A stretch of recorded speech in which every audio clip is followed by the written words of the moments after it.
বললাম জি না, আজকে আমরা কোনো স্বপ্ন দেখিনি। তখন আল্লাহ নবী বলছেন, আজকে রাতে আমি একটা স্বপ্ন দেখেছি, যেটি তোমাদেরকে এখন বলছি। সেই স্বপ্নটি কি? সেই স্বপ্নটি হচ্ছে রাত্রিবেলাতে আমাকে দুজন ব্যক্তি এসে আমাকে উঠালো। উঠানোর পরে শাম সিরিয়ার দিকে আমাকে নিয়ে যেতে শুরু করলো। যেতে যেতে যেতে যেতে হঠাৎ করে দেখতে পেলাম যে একজন ব্যক্তি বসে রয়েছে আর একজন ব্যক্তি দাঁড়িয়ে রয়েছে। বসে থাকা ব্যক্তি, দাঁড়িয়ে থাকা ব্যক্তির হাতে রয়েছে একটি লোহার বাঁকা একটি সাঁড়াশি, লোহার একটি সাঁড়াশি তার হাতে রয়েছে।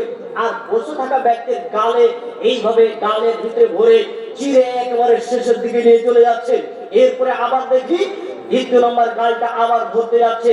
দ্বিতীয় নম্বর গালটা যখন চিরতে যাচ্ছে, পুনরায় আগের গালটি আবার ঠিক স্বাভাবিক হয়ে যাচ্ছে। আমি বললাম মাহাদা, এই দৃশ্য। তখন তারা বলছেন ইনতালে, আপনি সামনে চলুন। ফলতালাক না, আমরা সামনে চলতে লাগলাম। সামনে যেতে যেতে দেখতে পেলাম যে একজন ব্যক্তি চিত হয়ে এইভাবে মাথাটাকে উপর করে চিত হয়ে লম্বা হয়ে শুয়ে রয়েছে। আর একজন ব্যক্তি তার মাথার পাশে দাঁড়িয়ে রয়েছে, তার হাতে রয়েছে একটা বিশাল আকৃতির একটি পাথর।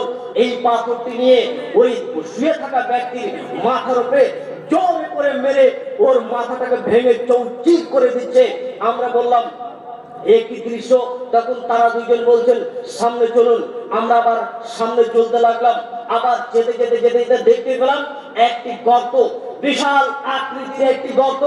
গর্তটা দেখতে ঠিক একেবারে কলসির মতো গর্ত। ভেতরটা প্রশস্ত, ওপরটা খাটো, এইরকম একটি গর্ত দেখতে পাচ্ছি। গর্তের ভিতরে আগুন জ্বলছে, ধাঁধা ধাঁধা ধাঁধা করে আগুন জ্বলছে, উপরে উঠছে। আগুন উঠলে নিচে পড়তে যাবে। এই সময় আগুন আবার নিস্তেজ হয়ে আবার আগুন নিচেতে নেমে যাচ্ছে। আবার আগুন উত্তপ্ত হয়ে আবার উপরে পড়তে যাবে। আবার আগুন আবার সেই গর্তে ঢুকে যাচ্ছে। এবং দেখতে পেলাম ওই আগুনের ভিতরে অনেক নারী পুরুষ উলঙ্গ অবস্থায় ওই আগুনের ভিতরে জ্বলতে রয়েছে।